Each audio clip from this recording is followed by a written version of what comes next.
Maybe Russian President Vladimir Putin finally felt safe enough to start deploying aircraft to the skies above the Ukrainian battlefield once more.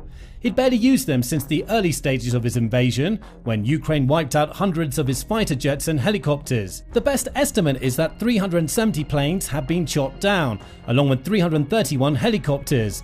Or at least that used to be 331 helicopters, but that number has gone up, as Ukraine just annihilated 4 more Russian helicopters in spectacular fashion using one of the most effective weapons. Insane footage from the attack shows that Ukraine just taught Putin a valuable lesson: send helicopters against us and we'll send rockets to meet them. On March 24, Ukrainian Special Operations Forces confirmed they had destroyed 4 Russian helicopters in an attack that focused on the Belgorod Oblast. The region, which lies close to Ukraine's border with Russia and has been a key staging area for Putin's invasion, has been the target of multiple Ukrainian attacks in the past. This latest strike may be among the most effective.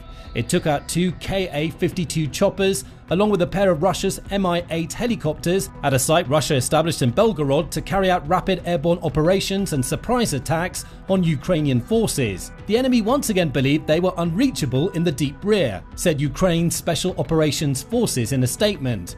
We have once again proven that nothing is beyond the reach of the Special Operations Forces.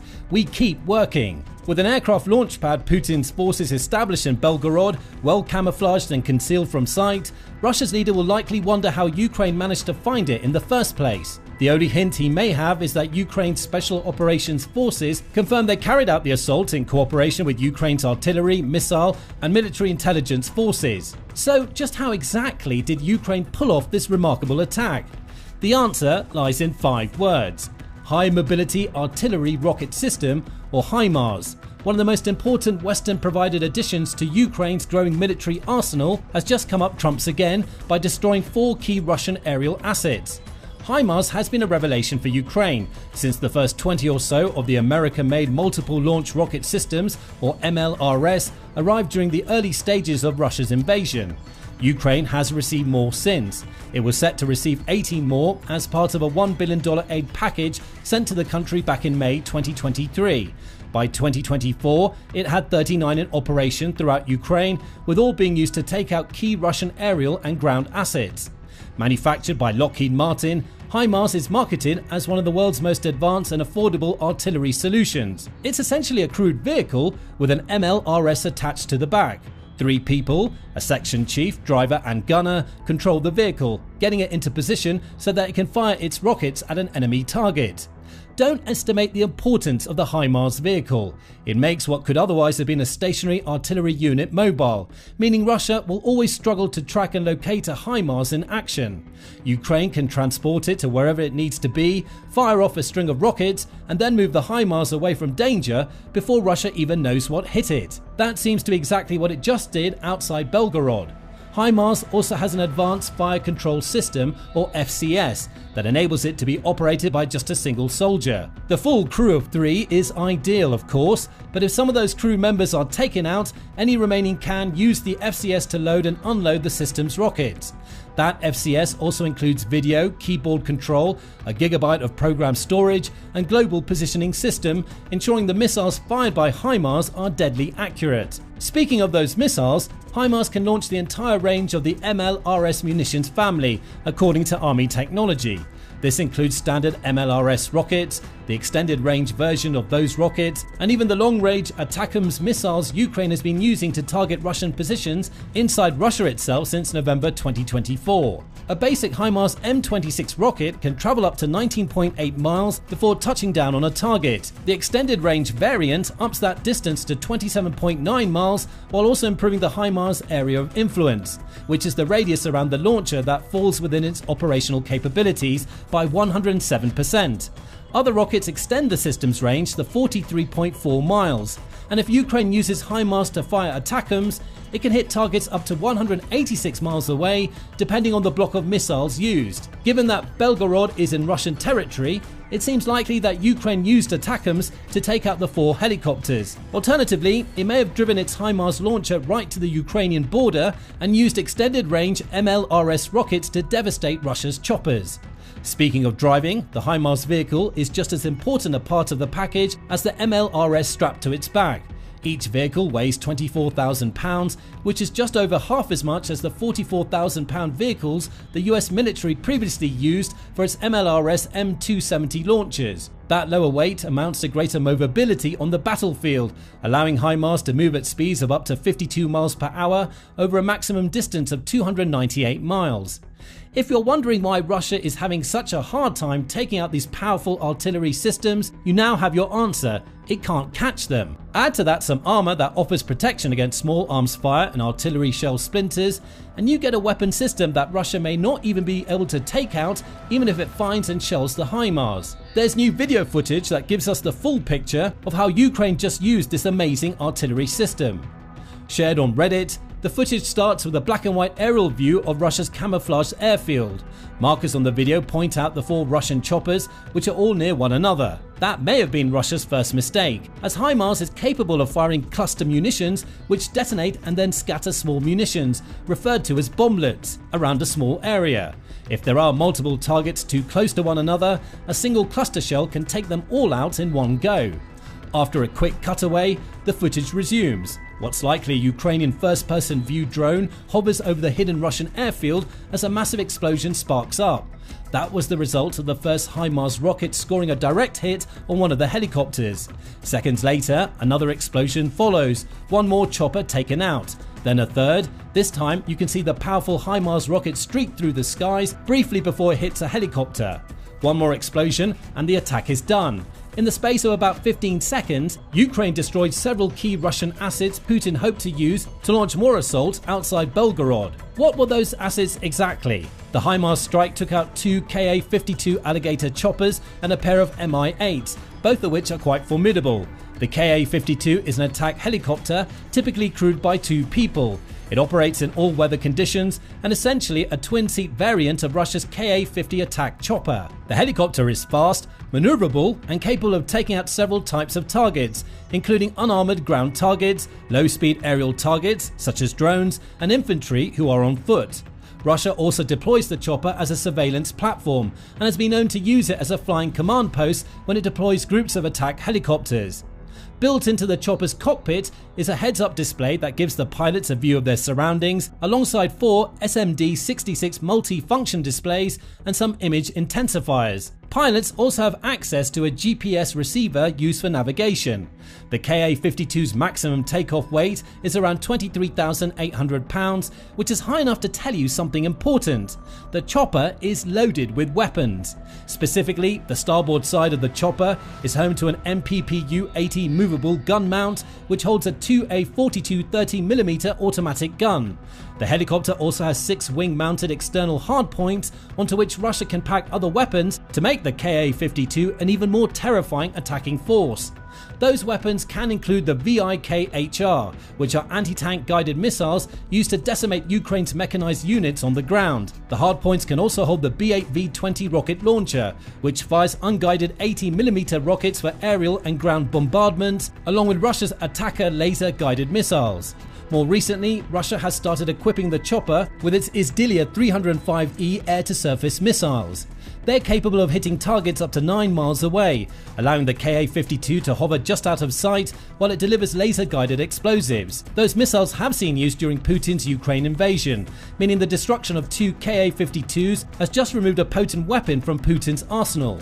Add Igla-V anti-aircraft missiles into that mix and you get a chopper that's versatile enough for Russia to mix and match its loadouts to whatever mission is required. The chopper also has a solid flight ceiling of around 18,000 feet and can cruise at speeds of up to 186 miles per hour over a practical distance of 283 miles. That's more than enough to take off from the Belgorod airbase, reach a Ukrainian target, launch missiles, and then fly back without needing to refuel. At least, it was enough. The Mi-8 is no less impressive, though it serves a very different purpose to the Ka-52. It's a multi-purpose chopper that's capable of carrying up to 12 stretch patients, cluing you into its primary use as a medical evacuation helicopter. If it's not carrying injured soldiers, the chopper has a capacity of 30 troops, allowing Russia to use the aircraft to transport troops quickly to the field. There's also an improved version of the helicopter, dubbed either the Mi-17 HIP or the Mi-8T MB, which is designed to operate at higher altitudes and in hotter weather than the original. It's unclear which specific variants Ukraine took out with its HIMARS, though Russia likely stationed these choppers in its secret Belgorod airfield because they can both transport troops and airlift injured personnel away from the front lines. And both capabilities just disappeared in the space of a 15-second HIMARS strike, meaning Russia can exert less pressure on Ukraine via troop influxes and will lose more soldiers whose lives could have been saved by an Mi-8 evacuation. It's also possible that Ukraine may have destroyed the Mi-8 TV variant of the chopper with its HIMARS attack. If that's the case, it means Ukraine took out an attack helicopter with similar capabilities to the Ka-52. The Mi-8 TV has several built-in 7.62mm machine guns, along with 6 weapon racks that can be packed with Russia's S-5 rockets. These rockets are unguided and fin-stabilized, but they pack enough of an explosive punch to cause serious damage to ground and aerial targets. If Russia chooses not to go for the S-5s, it can also load the attack variant of the Mi-8 with AT-2 Swatter Scorpion anti-tank missiles. The purpose of those missiles is in the name. They can destroy Ukrainian tanks. Interestingly, the Mi-8 TV is also capable of laying minefields. Mines have been a major problem for Ukraine during the Russian invasion. In October 2024, the United Nations Development Programme estimated that as much as 23% of Ukraine's land is now at risk of contamination with landmines and other unexploded ordnances. Clearing those mines will be a huge economic burden for Ukraine, with estimates suggesting that it'll have to spend around $34.6 billion on a clearance operation once the war ends. More worrying from an immediate standpoint is that the mines laid by Russia's Mi-8 TVs can destroy armoured vehicles, kill troops, and in some cases cause the deaths of unsuspecting civilians. Taking out 2 choppers that may be capable of laying mines is a massive win for Ukraine. Add the Ka-52s and you get a HIMARS strike that just took a massive chunk out of Russia's offensive arsenal. In spite of sources reporting the success of Ukraine's recent actions, and even video footage that appears to show 4 direct hits, some are already disputing how impactful the HIMARS strike was. According to Bulgarian military, questions linger about the extent of the damage. Some analysts suggest that at least one Ka-52 may have been damaged rather than completely destroyed, pending independent verification. Russia's Ministry of Defense has also failed to provide any sort of comment on the Ukrainian attack. That's notable in its own right, as Russia's propaganda machine tends to go into overdrive when Ukraine launches a successful attack against its assets on its own territory. The lack of a response this time tells us that Russia may be struggling to spin this into a story where it can claim that it shot down the HIMARS missiles, with any damage being caused by debris. The video footage shows clearly that isn't the case, especially for the 3rd chopper, for which we can see the HIMARS missile make full contact. Bulgarian military also says there are doubts about the operational capacity of the helicopters Ukraine hit. What condition were they in before the strike? Were they even operational? Those questions can't be answered by the footage we've seen so far. However, Russia's lack of comment, Ukraine's celebration of its success, and the extreme unlikelihood that Ukraine would waste HIMARS rockets on choppers that were already permanently grounded likely tells us the real story, that this was a successful strike that will cause major problems for Putin. Consider where the strike took place. The airfield Ukraine hit with its HIMARS was camouflaged and intended to be hidden. Why would Russia use a hidden airfield to store broken helicopters? Far more probable is that it would use that airfield for attack and transport helicopters. It could use to fly troops and conduct attacks just over the border before the choppers retreated into cover. But even if the helicopters were grounded before the HIMARS strike, Ukraine has just shown Putin that he can't keep any secrets. Russia's leader wanted to set up a secret airfield in Belgorod. Ukraine's HIMARS strike demonstrates that its military intelligence is accurate enough to find these types of hidden sites and, as importantly, that Ukraine has the weapons it needs to destroy the assets stored at those sites. That's devastating for Putin, as he attempts to use Belgorod to support Russia's pushes towards Kharkiv in Ukraine's northeast. And that brings us to the second reason why Ukraine's HIMARS strike was so devastating. It severely weakens Putin in Belgorod. In August 2024, Ukraine launched its now famous counter-invasion in Kursk. Ukrainian soldiers quickly snatched up around 450 square miles of territory in the region.